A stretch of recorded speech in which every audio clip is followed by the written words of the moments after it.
शिकार शेर के पास जाना चाहता है। नारायण नारायण। ये क्या कह रहे हो देवर्षि? स्वयं शिकार शेर के पास में? आपके कहने का तात्पर्य मैं नहीं समझा देवर्षि। नारायण नारायण। स्पष्ट कहो।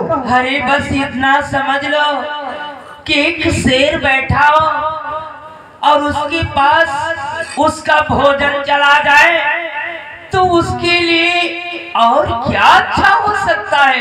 नारायण नारायण। देवर्षि यूं पहेलियां सी मत बुझाओ। आखिर क्या कारण है जो कि शिकार स्वयं शेर के पास में जाना चाहता है? इसका क्या कारण है देवर्षि? नारायण नारायण। राजन तू कितना भोला राजा है कि हे भोले राजा चंद्र के तू होली का तुझको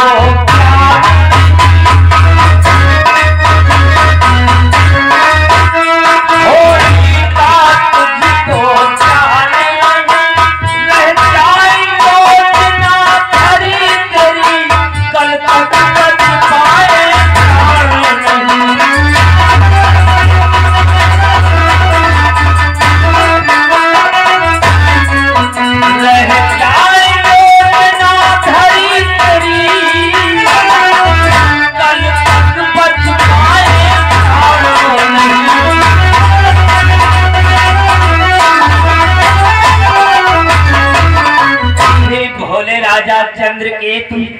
अरे होनी का तुझे तनिक भी ज्ञान नहीं। तेरी ये योजना है कि मैं अयोध्या नरेश भगवान श्री राम के दर्शन कर अपना जीवन धन्य करूंगा। अरे ये तेरी योजना धरी की धरी रह जाएगी और कल तक तेरे प्राण बचने वाले नहीं। नारायण। ये आप क्या कहते हैं? मेरे प्राण चले जाएंगे?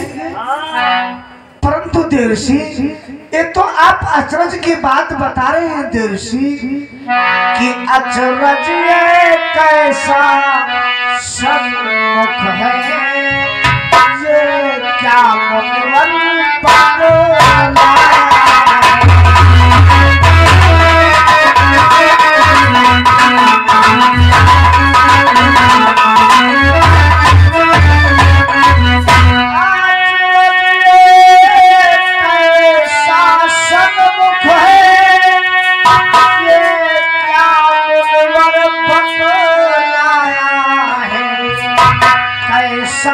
अपराध प्रभु मुझसे जो तू समझा।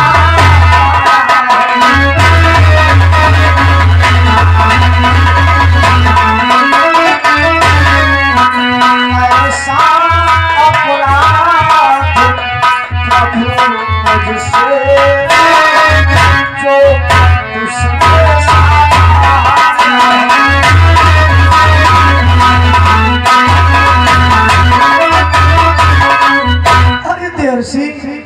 आप तो आश्चर्य की बात कर रहे हैं। अरे मैंने कोई गलत कार्य नहीं किया, मैंने किसी को दंड भी नहीं दिया, न तो कोई अनर्गल कार्य किया है जो मुझे मेरी मृत्यु होगी, मृत्यु का संदेश आप मुझे दे रहे हैं। आखिर क्या कारण है देवर्षि? नारायण नारायण। मैं तुझे सत्य से अवगत करा रहा हूँ और तू अचरज की बात करता है। अरे जो तूने अपराध किया उस अपराध का तुझे ज्ञान नहीं। अपराध? यही तो मैं सोच रहा हूँ कि कौन सा मैंने ऐसा अपराध किया है जिसका मुझे दंड मिलेगा और प्राण दंड मिलेगा। नारायण नारायण। एक कटु सत्य है, कल संध्या तक तेरा मस्तक इस धड़ से अलग हो जाएगा। मेरा शीश कट जाएगा? हाँ देवर्षि मेरा शीश नहीं देवर्षि। नारायण नारायण। मेरा शीश आखिर कौन काटेगा देवर्षि? अरे भोले राजा तू कितना भोला है, तुझे कुछ भी ज्ञान नहीं देवर्षि कि तूने अपराध कैसा किया। देवर्षि हमें कुछ नहीं पता है कि मैंने क्या किया है, कैसा अपराध किया है। अपराध तो श्रवण कर, हे राजा चंद्रकेतु ने कितना बड़ा अपराध किया है। क्या बड़ा अपराध? परंतु देवसी हमें कुछ नहीं ज्ञात है। तो श्रवण कर, मैं बतलाता हूँ तूने कैसा अपराध किया है। बोलो देवसी। कि हे भोले राजा चंद्र के घटना प्रातः की सारी है। कोई महीने 2 महीने की घटना नहीं, आज प्रातः काल की है और इतनी जल्दी तू भूल गया। अरे राजन, कि हे भोले राजा चंद्र के घटना प्रातः की सारी है। तू दोषी है कौशिक मुनि का इसमें दर्द है।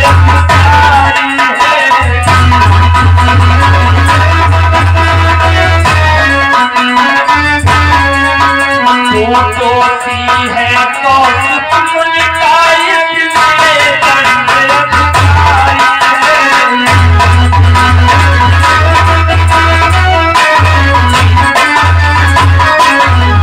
राजन, आज प्रातः की घटना मैं बात कर रहा हूँ जिसमें तूने बहुत बड़ा अपराध किया है।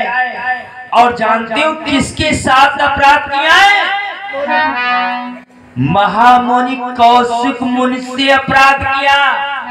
इसलिए तू दंड अधिकारी है, तुझे दंड अवश्य मिलेगा। और जानता है तूने किया क्या है? देवसी, कौशिक मुनि तो अयोध्या नरेश मर्यादा पुरुषोत्तम मेरे प्रभु राम के गुरुदेव है। हाँ, परंतु उसके साथ में मैंने क्या अपराध किया है? नारायण नारायण। तो श्रवण कर, तूने कैसा अपराध किया है? जानते हो महामुनि कौशिक जी क्या कर रहे थे? कि दे रहे थे अर्घ्य सूर्य को, अंजल में जल को लिए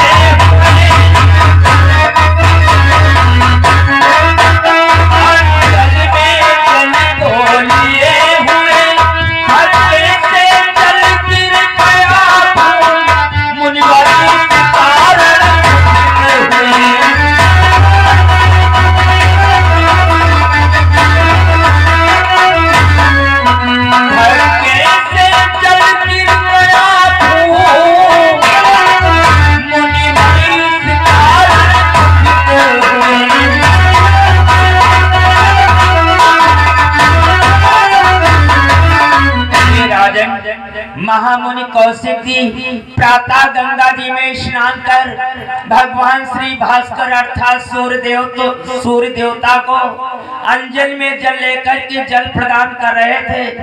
इतने में तूने अपनी नौका से उनको ठोकर मार दी और उनकी अंजल का सारा जल बिखर गया।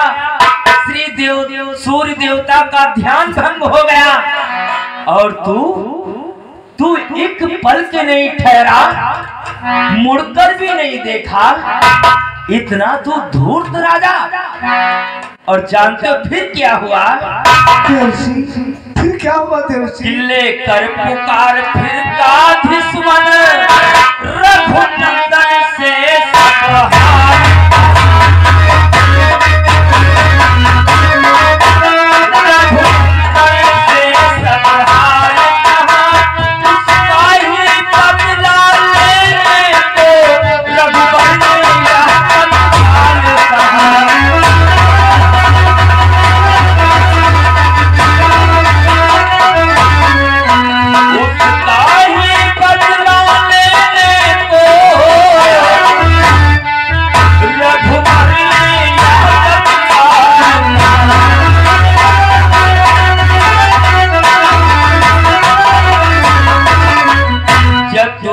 अपराध किया तो महामुनि कौशिक जी बहुत क्रोधित हो गए और उसी क्रोध में अवधपुरी को पहुंचे राम दरबार में।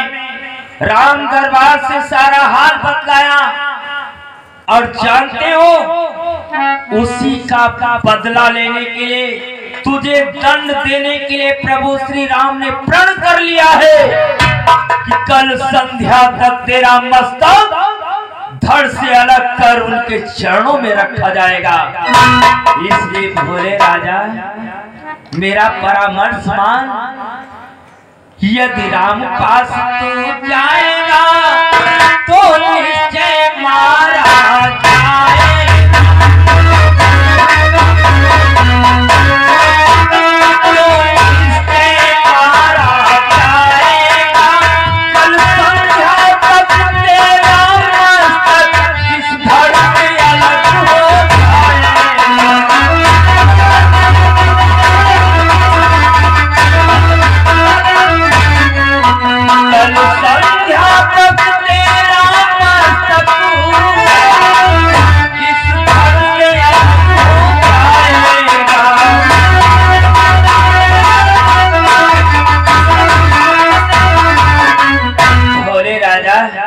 अगर प्रभु श्री राम के पास जाओगे तो उनका कार्य तो और आसान हो जाएगा। कल संध्या तक तेरा मस्तक इस धड़ से अलग तो होना निश्चित हो चुका है। इसलिए अगर तू अपने प्राणों को बचाना चाहता तो यहाँ से भाग, और तुझे मारने के लिए, तेरा शीश लेने के लिए प्रभु श्री राम ने लक्ष्मण को और पवन पुत्र हनुमान को आदेश दे चुके। हनुमंत लाल को तो तू जानता है, लक्ष्मण को जानता है कितने क्रोधी हैं। एक ही बार में तेरा ये सर धड़ से अलग हो जाएगा। नारायण नारायण। इसलिए यहाँ से भाग तू। देवर्षि, ये कैसा संदेश आपने मुझे बताया? अब मैं क्या करूं देवर्षि? अब तो मेरी मृत्यु निश्चित है। अब मृत्यु तेरी निश्चित हो चुकी है। परंतु देवर्षि, मैंने ये कार्य कोई जानबूझ करके नहीं किया है। हमें कुछ नहीं ध्यान है देवर्षि, परंतु प्रभु ने यदि ऐसा प्रण किया है तब तो मेरी मृत्यु अवश्य होगी। कि आ गया काल मेरे सिर पर, अब निश्चय ना बच पाऊंगा। अनजाने दो सालों पर से मैं काल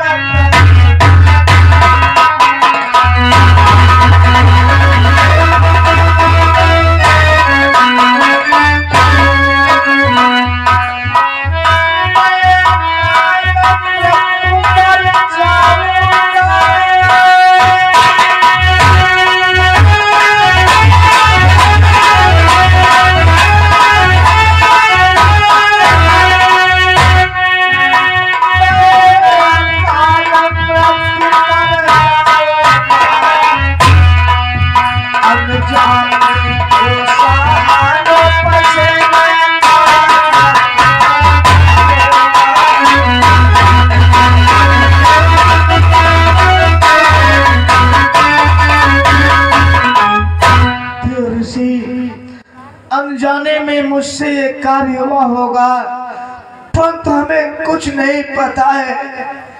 यदि प्रभु ने ऐसा प्रण किया है तो मेरी मृत्यु तो निश्चित है, परंतु हमें अपनी मृत्यु की चिंता नहीं है। चिंता तो केवल एक बात की है देवी। क्या तुझे मृत्यु की चिंता नहीं?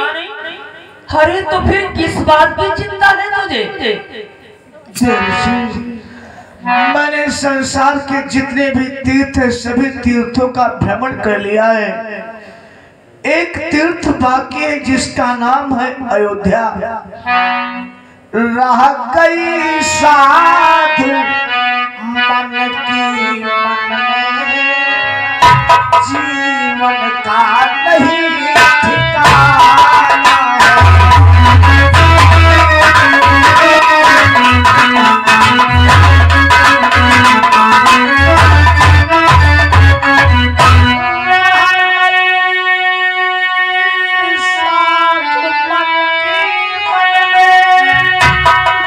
जीवन का नहीं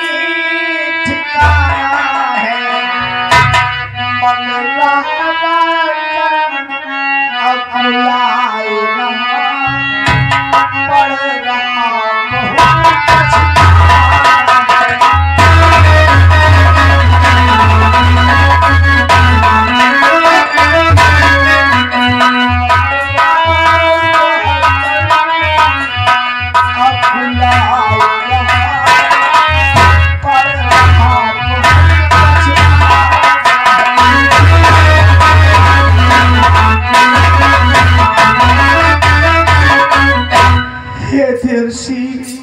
हमारे हृदय की ये साधना थी कि संसार में जितने भी तीर्थ हैं सभी तीर्थों का मैं भ्रमण कर चुका हूँ। एक ही तीर्थ बाकी है अयोध्या। अयोध्या में जाकर के प्रभु राम के दर्शन करूंगा, ये मेरा जीवन धन्य हो जाएगा। ये मेरी साधना अधूरी रह गई देवसी, अधूरी रह गई। नारायण नारायण राजन, अरे तो क्यों चिंता करता है? एक काम कर, तू अपना अस्त्र उठा और अपने प्राणों की रक्षा है राम से युद्ध कर। तू एक राजा है और इतनी जल्दी भयभीत हो गया। देवसी आप क्या कह रहे हैं? युद्ध करूं? हाँ। नहीं देवसी, मेरी तो कुछ समझ में नहीं आ रहा है देवसी। कि देवर्ष समझ नहीं आता है किस बात प्राण बच सकते हैं। श्री राम जो है अंतर्यामी, उनसे कैसे लड़ सकते हैं।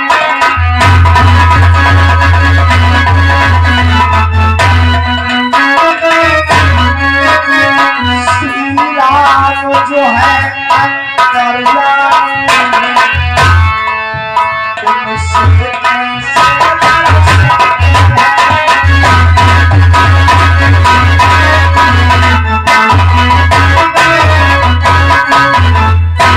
हे देवसी, मेरी कुछ समझ में नहीं आ रहा है। आप कहते हैं अपने प्राणों की रक्षा करने के लिए धनुष बाण लेकर के राम से युद्ध करो, परंतु उनसे मैं कैसे युद्ध करूं? क्यों? वो तो अंतर्यामी है, उनसे मैं कैसे युद्ध करूं? अरे तो अंतर्यामी है तो क्या हुआ? अरे कोई मुझे मारने के लिए आएगा तो हम अपने शरीर की रक्षा है क्या हाथ पर हाथ धरे बैठे रहेंगे और कहेंगे आओ भाई मुझे मार डालो? अरे अपने प्राणों की रक्षा है। हर प्राणी एक नहीं अनेक उपाय करता है, इसलिए तू युद्ध कर। अगर मरना है तो युद्ध करके मर, ऐसे क्यों मरना चाहता है? नहीं देवर्षि, मैं उनसे कैसे युद्ध कर सकता हूँ कि नर से तो नर लड़ सकता है, पर नारायण से पारा है। नर से तो नर लड़ सकता है, पर नारायण से पारा है। या तो प्रण श्री रघुबर का है, अब कौन बचा?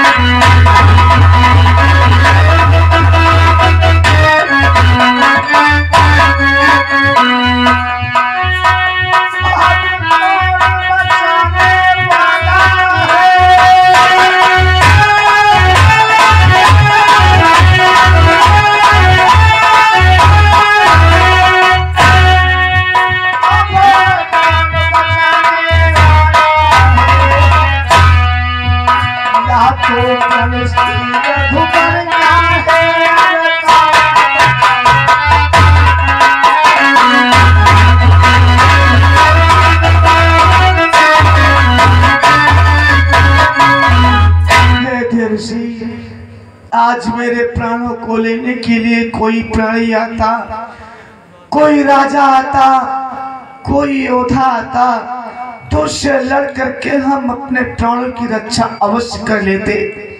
परंतु यदि मैं युद्ध करता हूं तो मेरे सामने नर नहीं है, नारायण देवर्षि, मेरे कुछ समझ में नहीं आ रहा है कि मेरे प्राण बचेंगे तो कैसे बचेंगे। नारायण नारायण, देखो राजन, मेरा जो कार्य था तेरा मार्गदर्शन करना, तुझे सचेत करना, सो मैंने तुझे सचेत कर दिया।